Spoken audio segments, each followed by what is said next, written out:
ही हफ्ते में राजस्थान में विकास के इन दो बड़े कार्यक्रमों का बहुत बड़ा संदेश है। ये बताते हैं कि आज राजस्थान किस गति से आगे बढ़ रहा है। इंफ्रास्ट्रक्चर हो, युवाओं के लिए रोजगार के अवसर हो, किसानों और माताओं बहनों के लिए योजनाएं हो, राजस्थान में हर क्षेत्र में तेजी से काम हो रहा है। साथियों, आज का दिन कोटा, बूंदी, बारा और झालावाड़ सहित पूरे हाड़ौती क्षेत्र के लिए एक नई आशा और नई उपलब्धि का दिन है। करीब 1,500 करोड़ रुपए से बनने जा रहा ये आधुनिक एयरपोर्ट आने वाले समय में पूरे क्षेत्र के विकास को नई गति देने वाला है। मैं कोटा और पूरे हाड़ौती क्षेत्र के लोगों को एयरपोर्ट के शिलान्यास के इस महत्वपूर्ण कार्यक्रम में अपनी बहुत बहुत शुभकामनाएं देता हूं। साथियों, मुझे याद है नवंबर 2023 में जब मैं कोटा आया था, तब मैंने कोटा की जनता से एक वादा किया। मैंने कहा कि कोटा का एयरपोर्ट केवल एक सपना बनकर नहीं रहेगा, बल्कि उसे साकार करके दिखाया जाएगा। आज मुझे प्रसन्नता है कि वो क्षण आ गया है जब कोटा एयरपोर्ट के निर्माण का काम शुरू होने जा रहा है।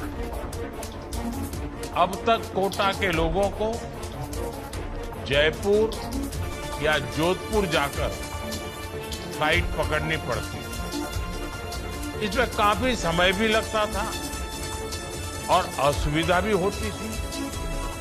अब यह स्थिति बदलने जा रही है।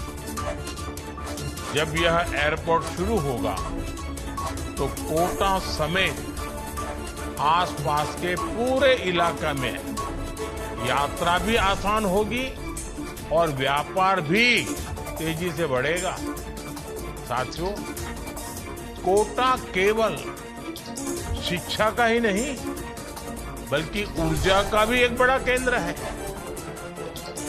कोटा वह अनूठा क्षेत्र है जहां न्यूक्लियर हो, कोयला आधारित हो, गैस और पानी हो, ऊर्जा के लगभग सभी स्रोतों से बिजली का उत्पादन होता है। हाड़ौती की इस धरती अपनी धरोहरों के लिए भी उतनी ही प्रसिद्ध है। कोटा कचौरी का जायका, कोटा डोरिया साड़ी, इसके साथ साथ कोटा स्टोन और सैंड स्टोन की चमक, इन्होंने दुनिया भर में अपनी पहचान बनाई है। यहाँ का धनिया हो, बूंदी का बासमती चावल हो, इसकी महक अंतर्राष्ट्रीय बाजारों तक पहुंची थी। ये क्षेत्र अपने परिश्रम, उत्पादन और संभावनाओं के लिए जाना जाता है। अब कोटा का ये नया एयरपोर्ट यहाँ की संभावनाओं को कई गुना बढ़ाने का काम करेगा। साथियों, कोटा और हाड़ौती की यह धरती उद्यम और आस्था का भी बड़ा केंद्र है। सदियों से देश दुनिया के श्रद्धालु यहाँ श्री मथुराधीश जी की पावन पीठ,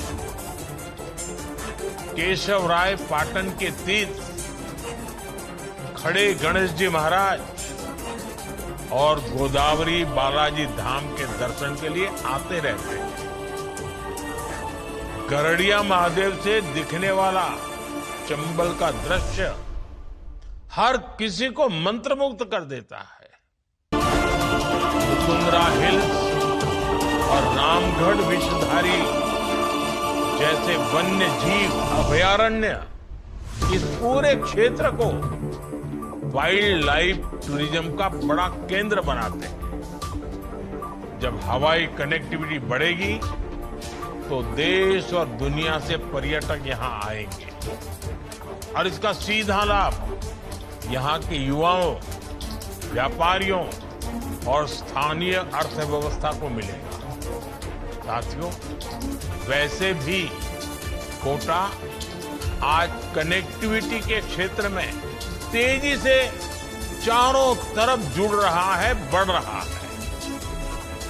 अमृत भारत स्टेशन योजना के तहत कोटा के दोनों प्रमुख रेलवे स्टेशनों को आधुनिक सुविधाओं से सुसज्जित किया जा रहा है। दिल्ली मुंबई एक्सप्रेसवे जो कोटा और बूंदी से होकर गुजर रहा है, पूरे क्षेत्र के विकास का नया द्वार खोल रहा है।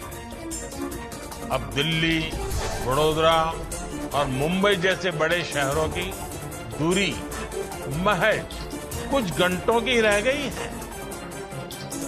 बेहतर सड़क और रेल कनेक्टिविटी के कारण यहां नए उद्योग स्थापित हो रहे हैं। विशेष रूप से एग्रो बेस्ड इंडस्ट्री के लिए यह क्षेत्र एक बड़ा केंद्र बनेगा।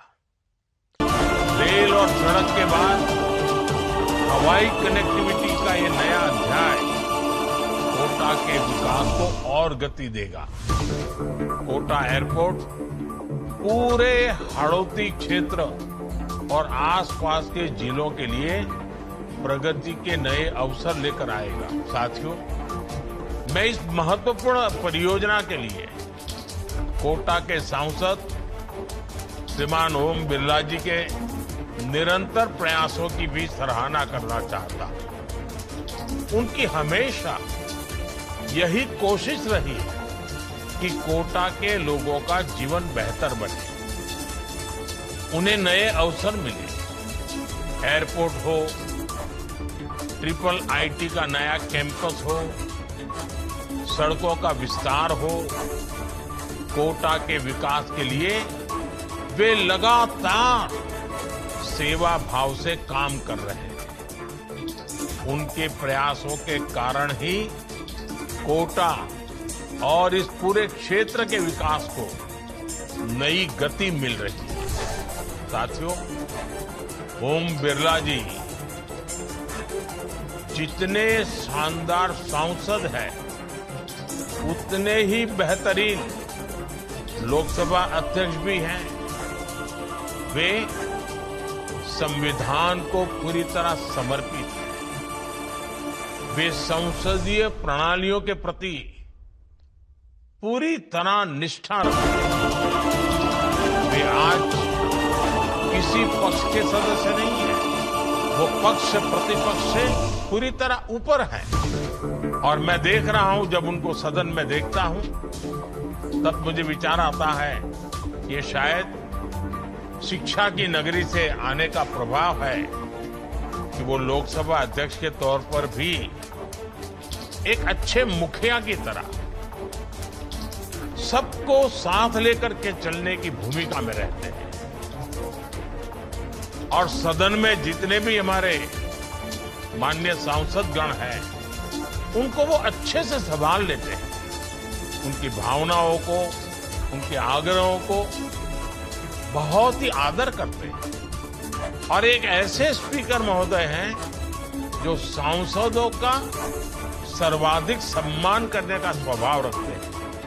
और कभी कभी कुछ बड़े घरानों के अहंकारी, उत्पाती अगर कोई छात्र आ भी जाते हैं, वो अपना हुड़दंग करने की आदत तो छोड़ते नहीं है, तो भी वो सदन के मुखिया की तरह सबको संभालते हैं, किसी को भी अपमानित नहीं करते, सबके कड़वे बोल भी झेल लेते हैं। और आपने देखा होगा हर बार वो मुस्कुराते हैं, एक मीठी हंसी उनके चेहरे पर हमेशा रहती है। शायद वो भी एक कारण है कि सदन में वो सर्वप्रिय है।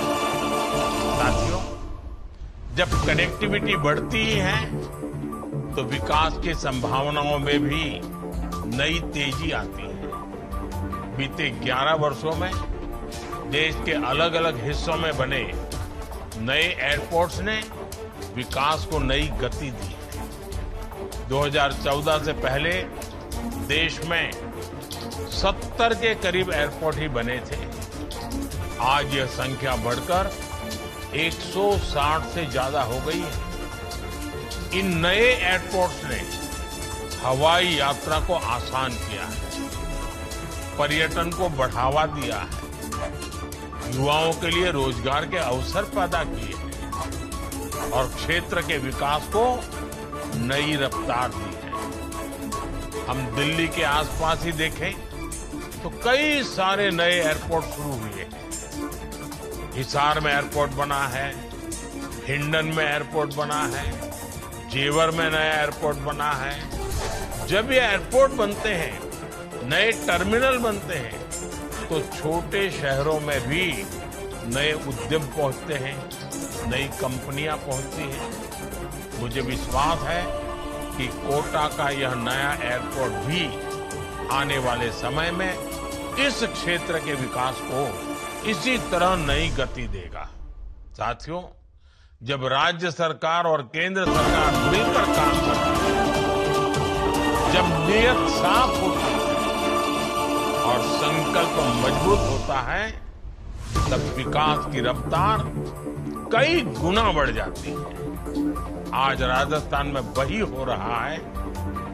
विकसित राजस्थान की यही मजबूत नींव विकसित भारत के संकल्प को और ताकत दे रही है।